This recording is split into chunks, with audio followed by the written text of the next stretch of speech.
Hello, love. Welcome to Transmission Tuesdays here on the Lyran key. These are transmissions of a cosmic or galactic nature for the highest and the greatest good of the ELSH collective, Empaths, Lightworkers, Starseeds and Healers, awakened and awakening souls, for the expansion and the ascension of consciousness here on Momma Gaia. Lazar back again as a representative of the Lyran collective, the Lyran collective of light and light consciousness. He is back to give a pretty straightforward message here. I'm just going to read simply what came through the meditation. I feel like this is going to be a very quick message, a bit of an energy check-in more than anything. Remember that these readings are timely yet timeless. So whenever you do find them, there's something here that resonates for you. That is always the intention that I put forward in these messages, but also timely with regard to where we are at, okay, currently, as a collective, for the ELSH collective, for awakened and awakening souls, okay? So I'm just going to start reading to you what he was bringing through.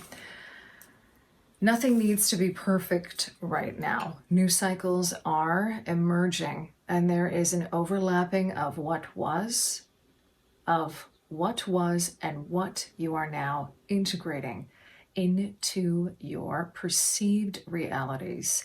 Glitches will arise, and you will experience an insight into what could have been and what could be. You refer to this, of course, as timelines shifting.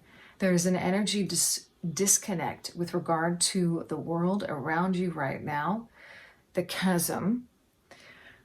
Really feeling that strongly at the moment. This is an indicator that timelines are shifting. The analogy here of crossing a busy street, we're going to get into that. Interesting, because he says right now, I said busy streak. So that may be applying for some, that may apply to some of you here. He's actually showing me that this has to do with solar flares again. Feeling energy really ramped up in the body, feeling buzzy, feeling like you're on a busy streak with regard to all of this. So he wants to just simply address that. That is part of the process. I'm going to get into the busy street in a little bit. And then he wants to speak about grounding the spiritual. This is what it means to embody the journey, the shifts, the changes. This is a very divine feminine process, is how he is showing it to me, where we begin in shifting timelines essentially, and through the process of integration, okay, cycles, emerging out of cycles and into something new, overlapping where we were and where we are now going. This is the energy of essentially shifting timelines, and when this involves some kind of integration again, and that embodiment of moving into a new timeline is you, whether you realize it or not. Each and every one of us through that process is grounding the spiritual. Grounding the spiritual, because you are embodying the journey when you do that. It's really simple and very straightforward, and it's not complicated when you think of it that way. It's not some crazy complicated technique. He wants to really bring through the energy of, like, that's what a gatekeeper is gonna say to you, right? Like, just again, be discerning. What are you hearing currently about what it means to actually embody the spiritual? Because essentially, we embody it when we simply align what we believe, what we are practicing, to the physical. We actually do it in the physical. That is what it means to ground the spiritual, okay? I am working with Charoite. This is a crystal specifically to do this, to ground the spiritual. It is a transformational crystal, of course, right? Lazar, specifically Lazar, and very much in alignment with the Lyran collective, comes in on this purple, luminous purple, right? And gold energy, golden energy as well. All light, luminous energy that he comes in on, okay? So he will obviously, you know, what's really interesting about this crystal comes through a lot with him, and with the Lyrans as well, because of the fact that it is purple, okay? It's this beautiful deep purple color, but it's got specks of black in it as well, which to me make it feel very cosmic in energy. It feels like I'm seeing, from our perspective here on Earth, the night sky, okay? I'm in the middle of the stars, right? But I'm also not, I'm tethered, I'm grounded. I'm grounding those spiritual energies, bringing them down here to Momma Gaia, which essentially is what we all signed up for, right? You know, if you resonate with being here on a mission, if you resonate with being a starseed, of course, right? There is something here in that and to that. Okay, so we're going to get a little bit into this analogy of crossing a busy street. Deking cars is what I heard, and zigzagging, okay? That's an analogy that he wants to bring through to simplify this concept of shifting timelines. Because he's like, it's not complicated. Again, that's like a gatekeepy speak, okay? It's not complicated. Timelines shift like we cross a busy street. So it's interesting because he's showing me your compulsion or pull, whether it's a desire or whether it's simply you following some kind of pull, some nudge intuitively, whether it is connected to perhaps a download, an activation, right? Some integration you feel taking place. We all have different reasons for wanting to do this, okay? Imagine now you are on one side of a busy street and you want to get to the other side. You see that street. You're aware of it. Some of you, some of us will want to, we've been meaning to cross the street for a while, okay? We've been on the other side of that street, wanting to cross the street for a while, but we've had to do certain things before we actually cross the street. Like he's giving me, take this metaphorically, okay? Because he says to me, there's something that's going to be activating in this for each and every one of us metaphorically. Because there are truths in the metaphors, and this is why we have parables and stories, okay? And myths, for that matter, because there are lessons and activations in each and every one of these. So consider this, he's saying the parable of crossing the street. That's what he's saying. So we're on one side of the street now, and he is specifically giving me the imagery of a busy street. It actually looks a lot like London. Not sure why that's coming through, but he's telling me to roll with it. I'm seeing a very, very busy street. Lots of cars, taxis, and shops. And I'm seeing a park as well. I'm seeing a lot going on. There's a lot of energy here, okay? And, you know, there's kids on skateboards flying by and, you know, women walking down the street, you know, talking on the phone, and, you know, men and women doing, like, couples I'm seeing friends. I'm seeing a lot of younger energy here. That's interesting. Okay, now he's showing me showing me a little old lady, you know, maybe she needs help with something, you want to help her, somebody asks you for directions, you're giving them directions. All of this stuff is going on, and he's using this as an energy to explain the shifts in energy that are currently happening. He's saying to me, there's a reason why you were seeing all these young people all of a sudden, and the moment you said that, I threw in sort of into the mix here an older lady, right? Because there is so many contrasting things that we are all experiencing all at once. Emphasis here on contrasting is what he's bringing through. A real big emphasis on that. A real big emphasis on the he's not showing me it in terms of dualistic, but opposing, because we are feeling a lot of that currently. So some of us might be finding that difficult to integrate at the moment. But he's saying that's okay. That is part of the process. We have to be able to see the opposites and see the spectrums. Some of us might be going back to things that we we're doing 180s essentially, which could be a whole other message. This is a big message though, I feel, but simply what he wants to bring through is that if you are experiencing a whole 180 shift, you know, whether it's something to do with your diet, like we've discussed before, whether it's something to do with how you're sleeping, who you're interacting with, the practices that you are doing, 180 shifts are happening. They're reverberating. He's showing me across the collective, okay? So back to the street now. Some of us have been waiting a while to cross this street, but we've had to do a lot of things on the other side of the street before we can actually cross the street. Some of us have been just taking a walk and suddenly we get the urge to cross the street, okay? Some of us see something across the street and we need to get there, so we gotta go, okay? All of this could be reasons for timeline shifting. He is bringing into the mix here free will to do this, but also soul lessons. It's funny, there's almost a hesitancy here to use the term soul contracts, because he says we can kind of hear that word contracts and think that there's no free will.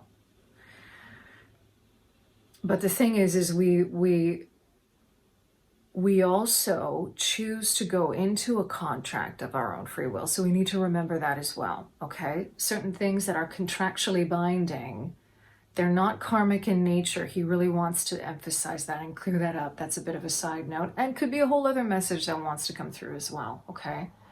Okay, so he's showing me that at the other side of this street, there is a tree.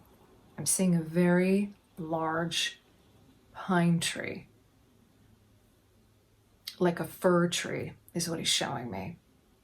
And he's showing me this tree as a symbol of knowledge, of expansion, of truth and discernment.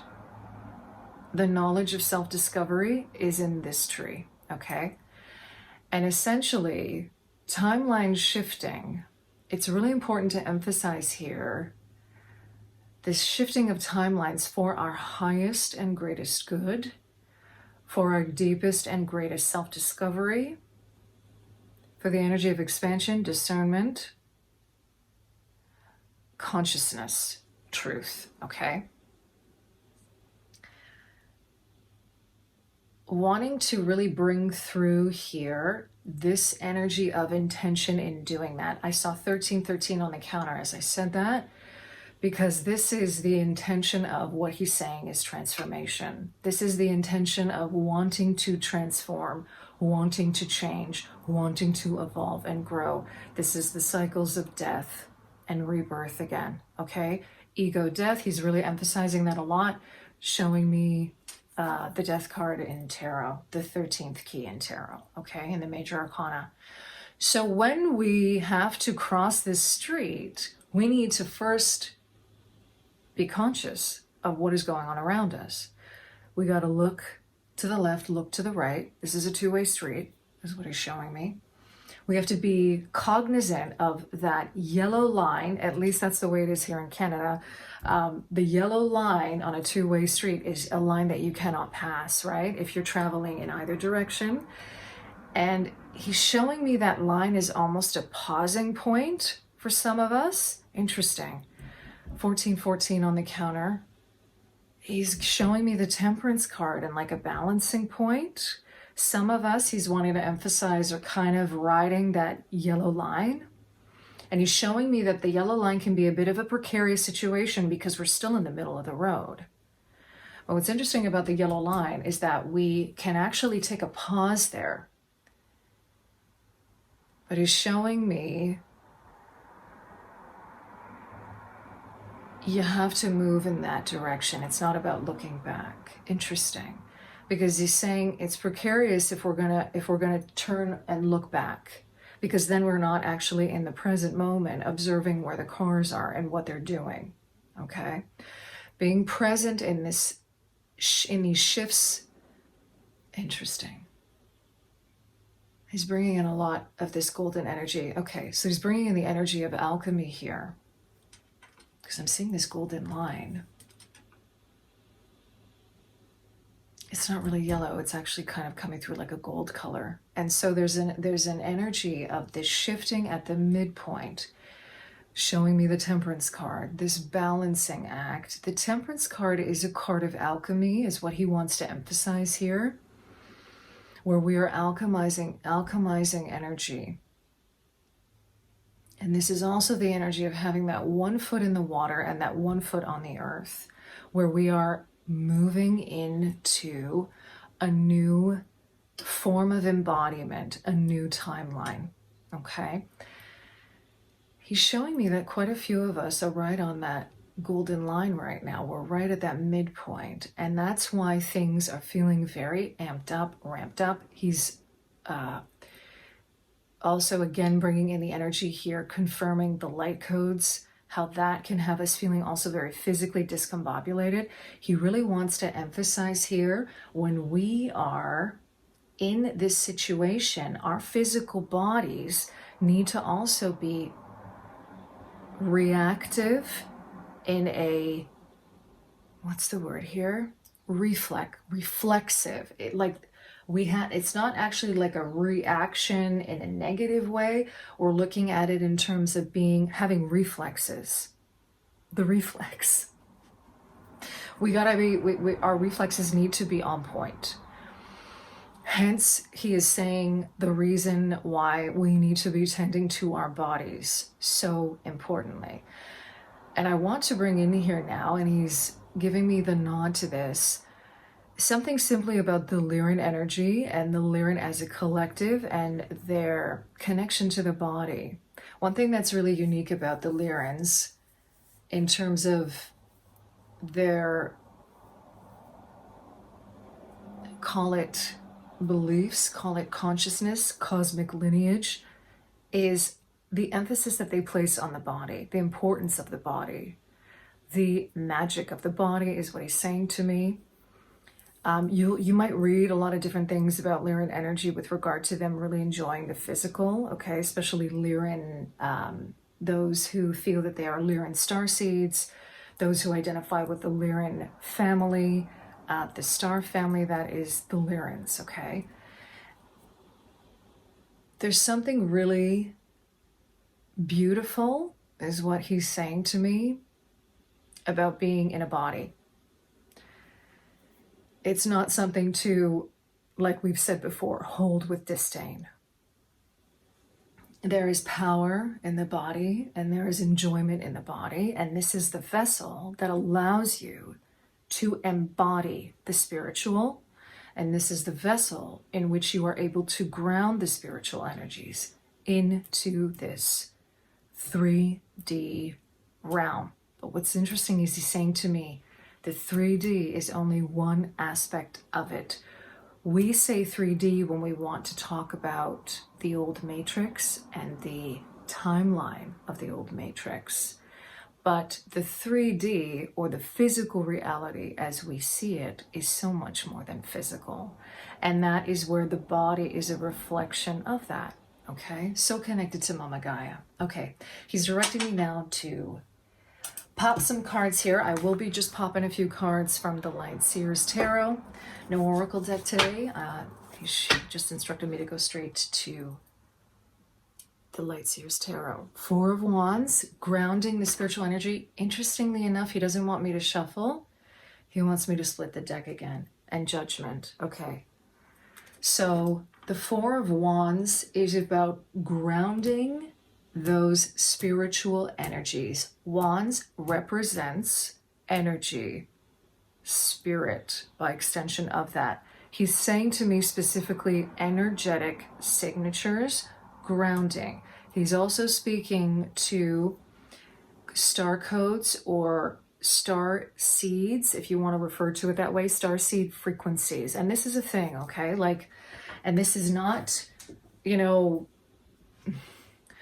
this doesn't make, I want to make this absolutely clear, because there's some total utter bullshit going around in the spiritual community about, and this has been happening for a while, but I came across it recently, so let's address it here with regard to star seeds and this star seed, the beliefs around star seeds being prejudiced or feeling like you're better than because you're a star seed, or somehow it's promoting some sort of supremacy, which I'm not going to even going to give energy to in this reading. Okay, there's no point in going there. You know what I'm talking about. And that is the absolute antithesis to an energy that is here on a mission to expand the consciousness of Momma Gaia and the ascension of Momma Gaia. It's utterly ridiculous. And he's saying to me that that's a method of conquering, divide and conquer again. And that's actually part of an agenda that is being trying to, I guess you could say, inject itself or infiltrate itself into the spiritual community. So don't buy into that horseshit, okay? Whatever it is. You know, horseshit is even better than that shit. So, you know what I'm saying, okay? But he wants us to look at it in terms of every single human being, every single soul incarnated has a unique frequency. Starseeds have a unique frequency. If you identify as a light worker, you have a unique frequency. Empaths have a unique frequency. Healers have a unique frequency. Earth seeds, whatever you want to refer to them as, whatever, okay, have a unique frequency. We are all, if we are here on a mission, embedding and embodying those frequencies and grounding those frequencies into Mother Earth. The judgment card is the ascension process. So it's through the ascension that we are experiencing, that we are embodying in these bodies, that we are grounding those energies into Momma Gaia. That is what he wants to bring forth with the Four of Wands and the Judgment card, which I just split again, and there it is, okay? 2222 on the counter as I say that, all right? 4 and 4, 8. 8 is the number of manifesting those things into the physical. So we're coming out of an energy here of this Four of Pentacles in reverse, of feeling very guarded. Look what's on the other side here at the bottom of the deck. We had that come out last time. I can't remember if it was in the Feeling Fridays. Or if it was in Transmission Tuesdays. I can't remember. We're coming out of this energy of feeling restricted. It will have us feeling like we are crossing the street, though. Crossing a busy street. But you will get there safely, is what he's showing me. You will get there safely. Keep your eye on the prize, is what he's saying. He's saying that jokingly, but he's basically saying, keep looking at the fir tree. Keep that fir tree in focus. Keep your reflexes sharp. Keep your discernment sharp, is what he's showing me. Tend to your physical body. Make sure you are getting adequate rest. He's actually showing me people riding a bike. Maybe some of you really like to bike ride, being out in nature, being out with Momma Gaia, being out in the sun. Look at that.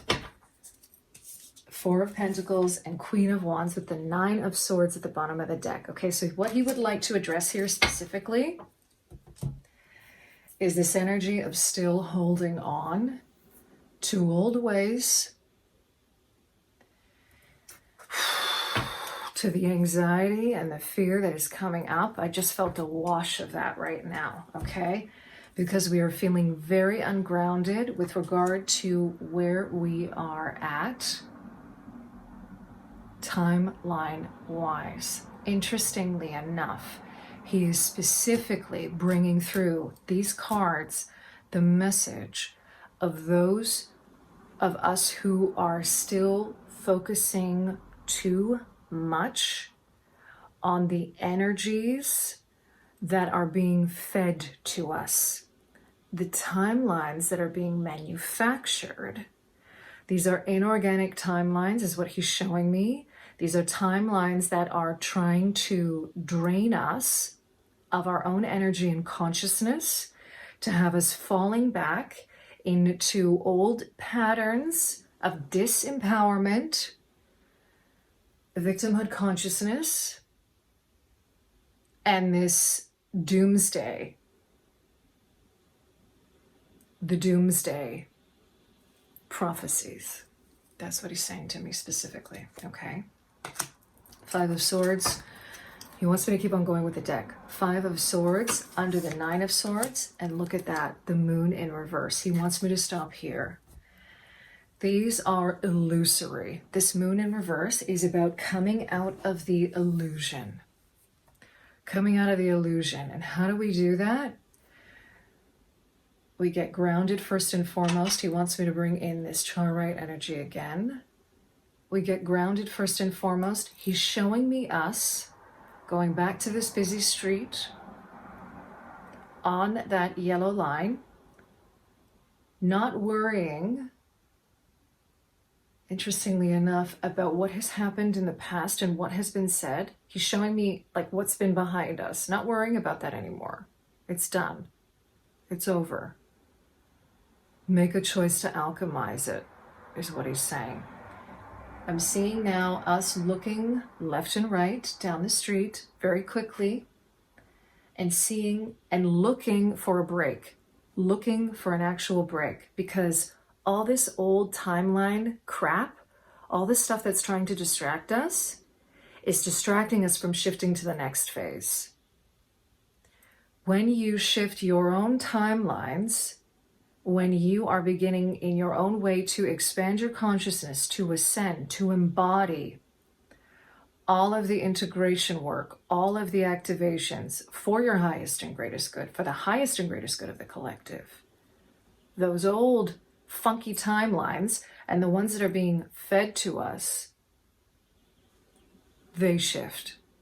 Because it all starts with us doing it, each and every one of us on a collective level, on an individual level, and then it affects the collective, okay? And now he's showing me literally like a crescent, almost like, this is interesting. I'm seeing like a crescent shape of like a space in the cars that looks kind of like this, like a U, like a crescent-y shape, right? Where it's like you go whoop really quickly and whoop, you're out. There's a space in which you're able to go. Maybe that's the analogy here for a bridge, because it kind of looks like a bridge. If we're here, you know, having fun, right here, you know, I don't know. Like it feels like there's a whoop, and we go into the next phase again. He's showing me this is the analogy of wavelengths. I got my happy person here. I hope they don't look like they're having. Anyway, we're gonna end it there. Okay. It's interesting. I'm actually hearing that phrase. Oh my God, this is too funny. I gotta share it, right? You know, I'm seeing London for some reason. I don't know if there's anything connected here to London. He's saying that could be an overlap for some of you, or a synchronicity for some of you, or a confirmation for some of you watching this, because he's showing me London. And oh, he's showing me, oh, wow. Okay. So first I heard, keep calm and carry on. And that is what was used during the Second World War. It was a phrase that, interestingly enough, it was only on a few, historically speaking, I think posters of things, and I ended up changing it, but for some reason that had a huge comeback more recently. Anyway, it's interesting. If you're interested, look into the history of that. Very interesting. And the whole reason for that campaign during the Second World War, because obviously it was to you know, part of it was to, interestingly enough, assist the collective in not having freakouts and panic attacks about what was going on, because it was absolutely, can you imagine, right, for a moment, the level of anxiety and how the fear, right, that people were feeling at that time when London was being bombed during the Second World War. So I'm hearing that, but then I'm also hearing that nursery rhyme, London Bridge is falling down, but he's not talking about any actual, he's giving me that as an analogy to the old timelines. That's what he's showing me. He's showing me there's a new bridge that's being built.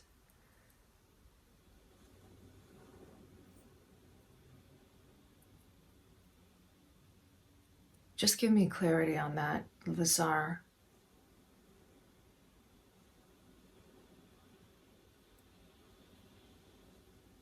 Yeah. There's an energy of, oh my God. He's showing me the pentacle. I'm seeing a pentacle. And a shift physically taking place with this pentacle energy. This is the number 5. This is the number of shifts and changes happening collectively. Some, I don't know, and maybe this, yeah, he's showing me, oof, okay, there's a lot that's coming through here. And we're kind of getting onto a different topic here, but he's using the analogy of a monarchy.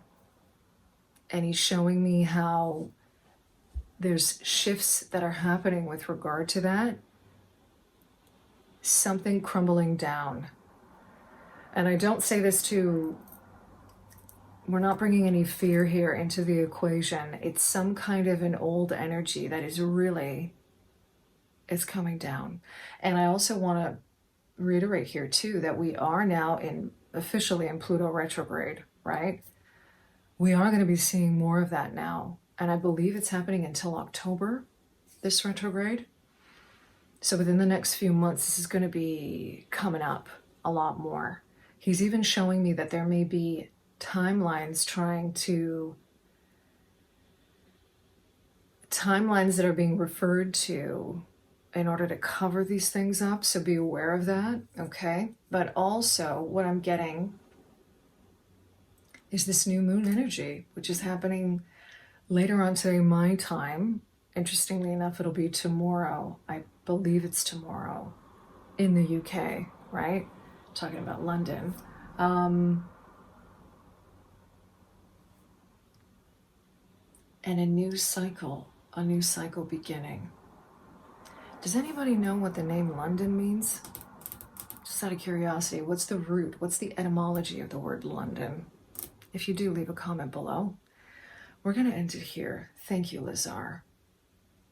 Thank you to the Lyran Collective for bringing through this message and this activation, in a sense, for the highest and the greatest good of the ELSH Collective, awakened and awakening souls. I thank you for being here, for sharing your time, your energy with me in this space.